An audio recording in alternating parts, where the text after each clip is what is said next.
401k is one of the most valuable financial assets that we can have during our working careers. It's literally the type of tool that can set you up for massive success. Many times it has been criticized for being an ineffective or inefficient vehicle or having so many drawbacks to it that leaves a lot of people questioning if it's even worth having. So what we're going to do is we're going to answer some of those pertinent questions to discover the value of the 401k.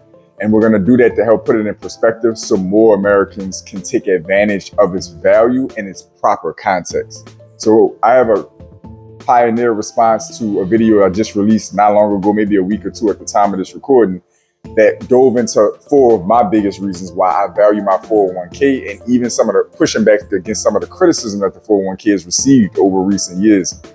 So I have a specific comment that you see in the thumbnail that I'm going to be reading from. And I'm going to answer that question right here live on this video.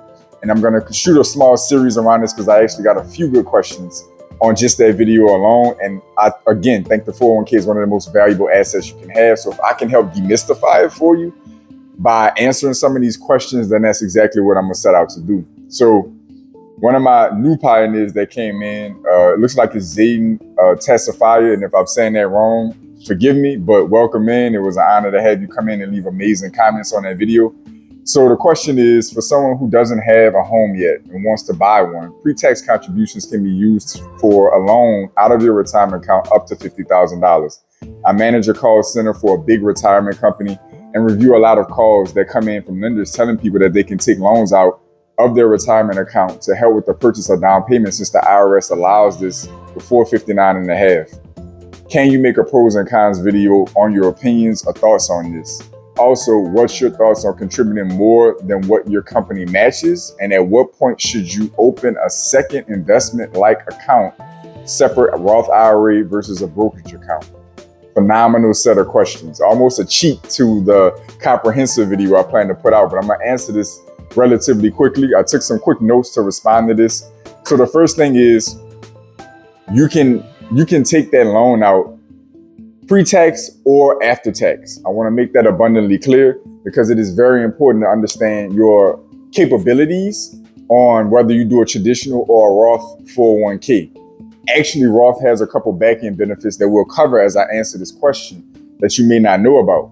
But you can do this pre or post-tax. That's the first thing.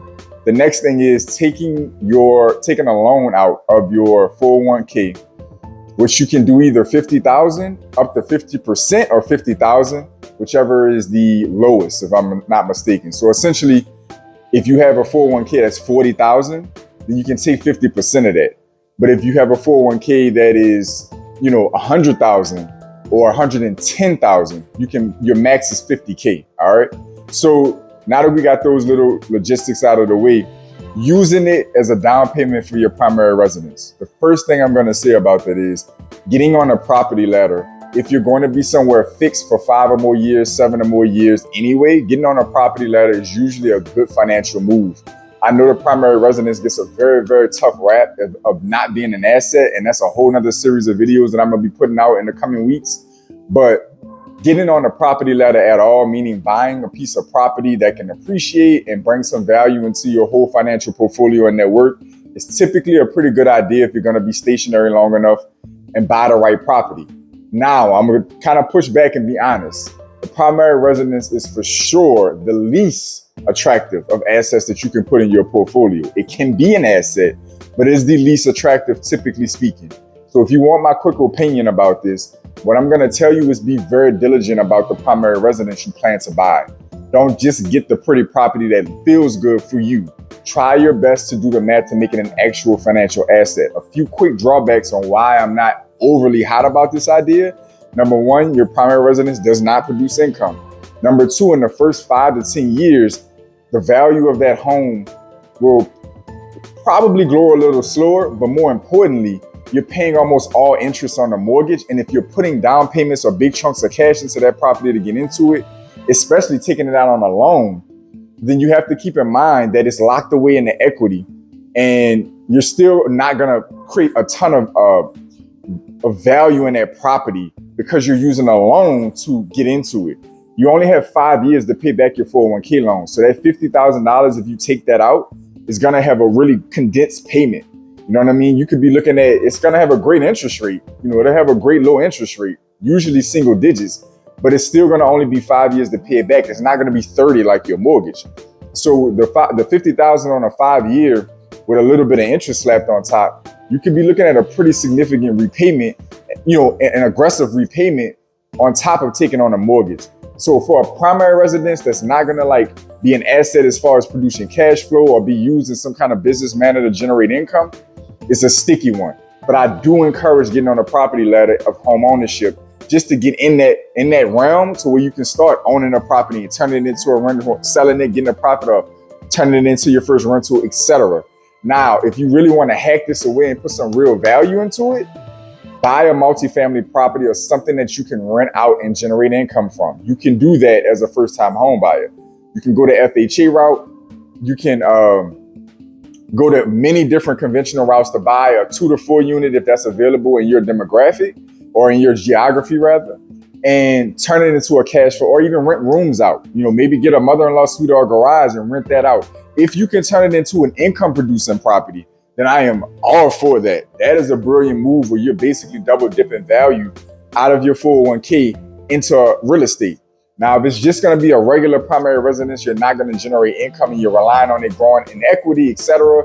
That's a sticky one. But again, if you're making a good purchase, good neighborhood, and maybe even buy a property that has good potential to be a rental for you down the line, then yes, it might be worth it. Just keep in mind that repayment period on 401ks is short, and that $50K can turn out to be a pretty hefty payment.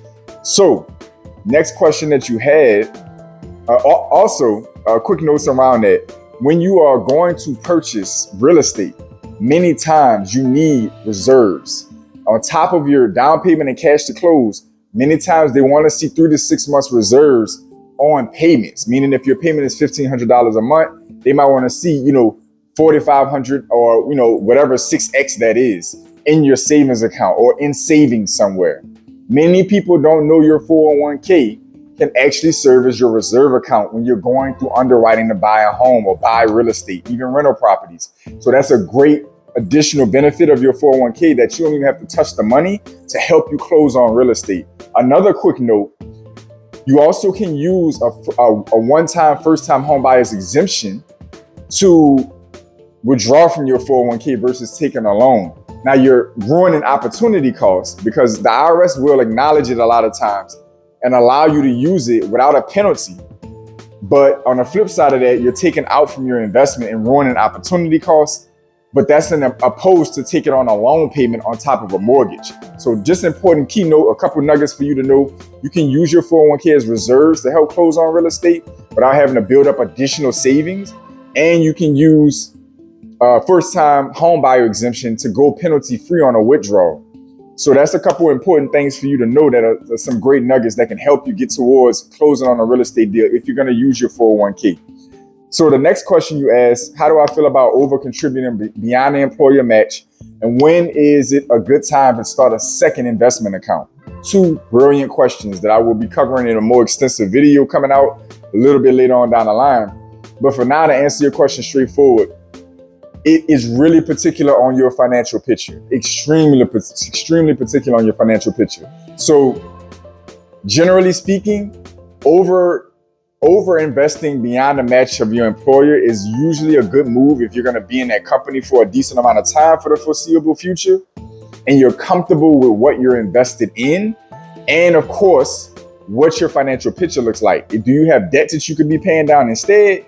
Is there other investments that you feel like you can make that legitimately have a potential of outperforming your 401k? Do you have a good reasonable reserve and savings account? I'm not huge on crazy large reserves and emergency funds. That's another thing I'll be covering. But you have other financial metrics to consider, but before you make that decision or while making that decision. But in my case, my financial picture, with all of the things that I have my fundamentals set up for, I personally over contributed nearly 3x at the time of this recording in my 401k. I've solved for all the other things: emergency funds, emergency access to funds, access to capital, life insurance, all these other important things are in place. I don't have a lot of crazy debts to pay down in the background. Whatever other debts I'm using to grow my business are separate. So I am personally 3xing the contribution of my employer, in my corporate job. So that's my situation. I am all for it if the rest of your financial picture makes sense. So in this case, I would say maybe for you to comment down below and let me know some additional details, or maybe we can reach out personally and I can see if I can expand on that aspect for you. The second part of that question, or the second question about when is it time to open a second investment account or retirement related account, is the same scenario where it really depends on your personal financial circumstances. That having been said, one major way you can know is when you've already been able to max out your 401k, which generally speaking, your 401k IRS limits allows you to do at the time of this recording about $23,500 in there. So a year. So a pretty reasonable contribution limit that can be done in your 401k. I wouldn't partially contribute to my 401k or barely match my 401k and then turn around and start distracting myself with an IRA or another investment account. Because really, in most cases, unless you're a really skilled financial person or have a really convincing bet of a stock or a set of stocks you think are going to do exceptionally well, most likely you're going to end up in a broad basket of investment like stocks, like a S&P 500 situation or some other index or ETF. Your 401k is pretty much already doing it, and it's getting the employer match at the same time and tax deferred benefits in many cases. So when is it time to open a second account? Usually I would argue when you've maxed out your 401k, which again, you're talking about nearly $24,000 a year. That is not an easy max out to reach. Even once you're over six figures in earnings, you still have to put a pretty considerable amount of money of your income in it to max it out. That would be one of the main metrics I would go by. There are other things for you to consider in that, but it's a phenomenal question. Hopefully this at least gives you some additional context. And many of you who are watching this gives you additional context, because I know the questions that he asked, a lot of us have those questions. So comment down below and let me know if that gave you additional clarification. Let me know if you have more questions from my responses, because I'm sure you may. Comment down below and let me know other questions you have around the 401k, because I'm honestly going to be shooting a few response videos and a little mini series built into my videos to come out around just the 401k, because it's a really phenomenal asset once you understand proper use cases for it. So comment any questions you have down below or any additional responses. Other than that, this is JP from Blueprint for Prosperity, checking out, bringing you the information you need to maximize your relationship banking and maximize your borrowing capacity so you can customize your blueprint for prosperity. Follow me in the links below on Instagram so you can keep tied into the committee as we go out on Instagram and other platforms. Other than that, I want each and every one of you to like, comment, share, and subscribe. You know how to support the channel. Stay focused. Stay in motion. I'll see y'all soon.